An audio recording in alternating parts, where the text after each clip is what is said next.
নমস্কাৰ বন্ধুসকল, আজি আকৌ এটা গুৰুত্বপূৰ্ণ ভিডিঅ'লৈ সকলোকে স্বাগতম জনাইছোঁ। এইটো ভিডিঅ'ৰ মাধ্যমেৰে আমি আলোচনা কৰিম BA 4th চেমিষ্টাৰ বা FY UGP 4th semester AAC নিকাহ অসমীয়া ভাষাৰ ছেকেণ্ড চেপ্টাৰৰ গুৰুত্বপূৰ্ণ কিছুমান প্ৰশ্ন উত্তৰ। ইয়াৰ আগতে আমি চেপ্টাৰ 1ৰ যিখিনি কুৱেশ্যন আছিলে, short question and long question আমি আলোচনা কৰিছোঁ। আপোনালোকে চাব, ইয়াতে এইটো আছিলে আমাৰ দ্বিতীয় চেপ্টাৰ। প্ৰথম চেপ্টাৰৰ সকলোখিনি কুৱেশ্যন এনচাৰ আমি আলোচনা কৰিছোঁ আৰু আজি আমি দ্বিতীয় চেপ্টাৰৰ লং কুৱেশ্যনখিনি আলোচনা কৰিম, কাৰণ ইয়াতে যিখিনি অতি সম্ভৱ প্ৰশ্ন উত্তৰ এইখিনি আমি 50টা কুৱেশ্যন আছে ইয়াতে, আৰু এই 50টা শ্বৰ্ট কুৱেশ্যনে আমি আলোচনা কৰিছোঁ। এইখিনি আছিলে আপোনালোকৰ শ্বৰ্ট কুৱেশ্যন, এইখিনি আমি 50টা আলোচনা কৰিছোঁ অলৰেডি। গতিকে আজি আমি ৰচনাধৰ্মী প্ৰশ্নৰ 10টামান কুৱেশ্যন এনচাৰৰ সৈতে আলোচনা কৰিম।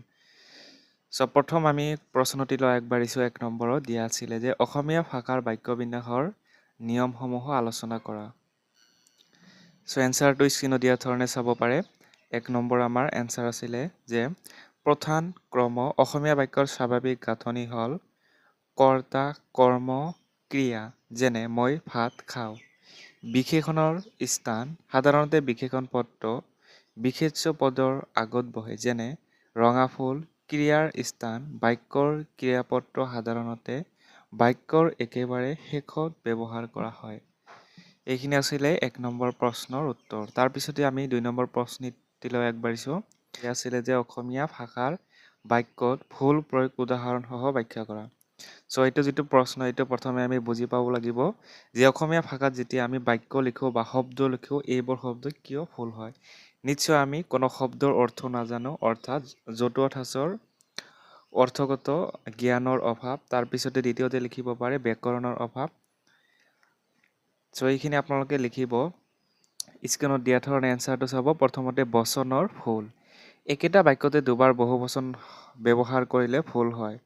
অশুদ্ধ বহুত মানুহবোৰ আহিল। শুদ্ধ বহুত মানুহ আহিল। শব্দ কিছুমান অশুদ্ধ আৰু শুদ্ধ হিচাপে দিয়া আছে, এইখিনি চাব। তাৰপিছতে আছে বিভক্তিৰ ভুল। সঠিক কাৰক বিভক্তি প্ৰয়োগ নকৰিলে বাক্য অশুদ্ধ হয়। তাৰপিছতে উদাহৰণ দিয়া আছে হৰিয়ে কাইলৈ যাম। শুদ্ধটো হৈছে মই কাইলৈ যাম। তাৰপিছতে লিংগৰ সংগতি। কৰ্তা অনুসৰি বিশেষণ বা লিংগবাচক শব্দৰ মিল থাকিব লাগে। ইয়াতেও শুদ্ধ অশুদ্ধৰ উদাহৰণটো দিয়া আছে। এইখিনি আছিলে আপোনালোকৰ এনচাৰ। আমি নেক্সট প্ৰশ্নটিলৈ আগবাঢ়িছোঁ। কুৱেশ্যন নম্বৰ 3 দিয়া আছিলে অসমীয়া ভাষাৰ পদৰ সংগতি আৰু ক্ৰম সম্পৰ্কে আলোচনা কৰা। 3 নম্বৰ প্ৰশ্নৰ এনচাৰটো চাব যে পুৰুষৰ সংগতি কৰ্তাৰ পুৰুষ অনুসৰি ক্ৰিয়াৰ ৰূপ সলনি হয়। যেনে মই লিখো, তুমি লিখা, তেওঁ লিখে ইত্যাদি। তাৰপিছতে স্বাভাৱিক ক্ৰম আছে। বাক্যৰ পদসমূহ কৰ্তা, কৰ্ম আৰু ক্ৰিয়া ক্ৰমত বহে। তাৰপিছতে নেক্সট চাব মান্যতাৰ সংগতি। কৰ্তাৰ আদৰ বা অনাদৰ ভাৱ অনুসৰি ক্ৰিয়াৰ ৰূপ সলনি হয়। যেনে সি খায়, তেওঁ খায় আদি। তাৰপিছতে নেক্সট প্ৰশ্নটিলৈ আগবাঢ়িছোঁ আমি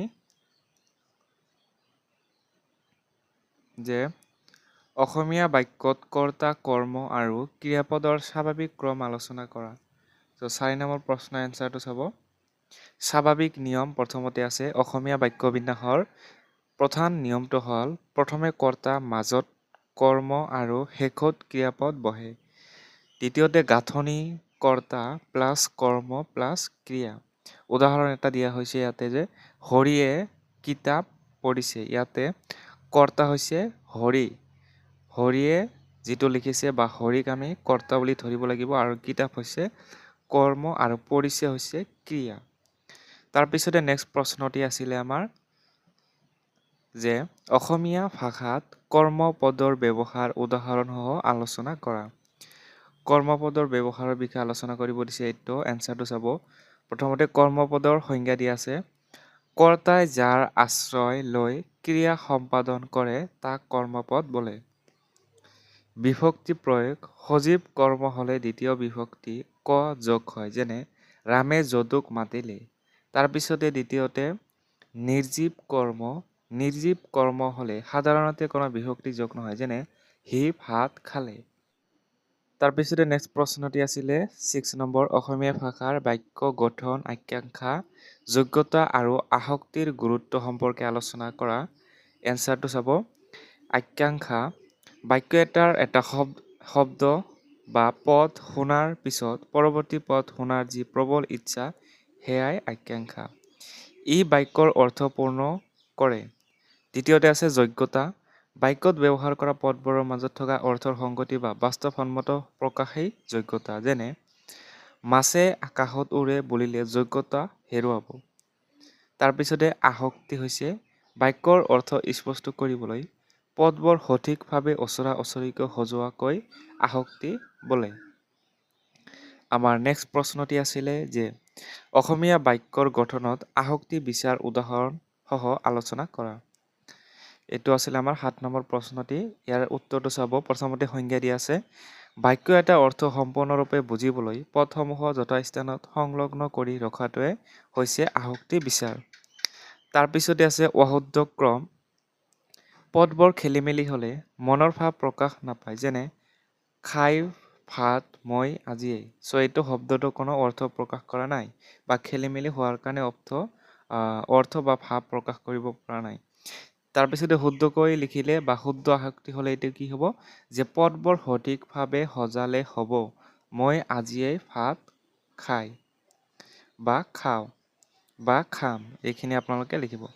তাৰপিছতে নেক্সট আমাৰ প্ৰশ্নটি আছিলে 8 নম্বৰ যে অসমীয়া ভাষাৰ শব্দ বিভক্তি সম্পৰ্কে আলোচনা কৰা। চ' এইটো আপোনালোকে এনচাৰটো চাব। অসমীয়া ভাষাৰ শব্দ বিভক্তি সম্পৰ্কে আলোচনা কৰা হ'ল।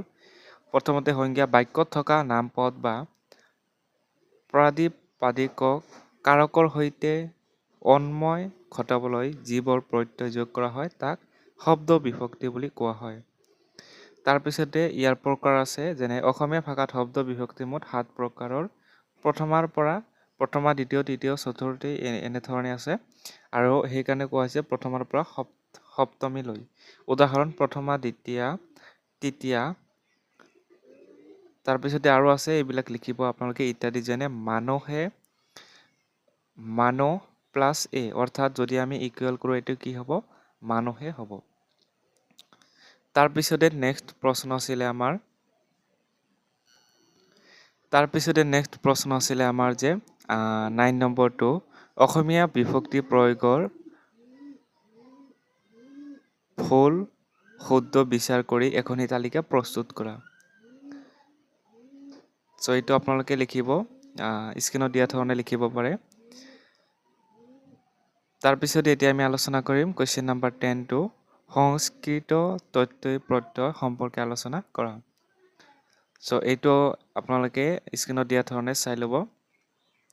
চ' বাকী যিবিলাক কুৱেশ্যন দিয়া আছে এইখিনি আপোনালোকে চাব পাৰে। চ' বাকী কুৱেশ্যন যিখিনি দিয়া আছে চাব এলিফেণ্ট নাম্বাৰ 12, 13, 14, 15 and 16। চ' এই যি আপোনালোকৰ 6টা কুৱেশ্যন ইয়াতে দিয়া আছে এই 6টা কুৱেশ্যন আমি নেক্সট পাৰ্টত আলোচনা কৰিম। চ' এইখিনি আছিলে আজিৰ ভিডিঅ'টো ভাল লাগিলে শ্বেয়াৰ কৰিব, লাইক কৰিব আৰু আমাৰ চেনেলটো ছাবস্ক্ৰাইব কৰি ল'ব।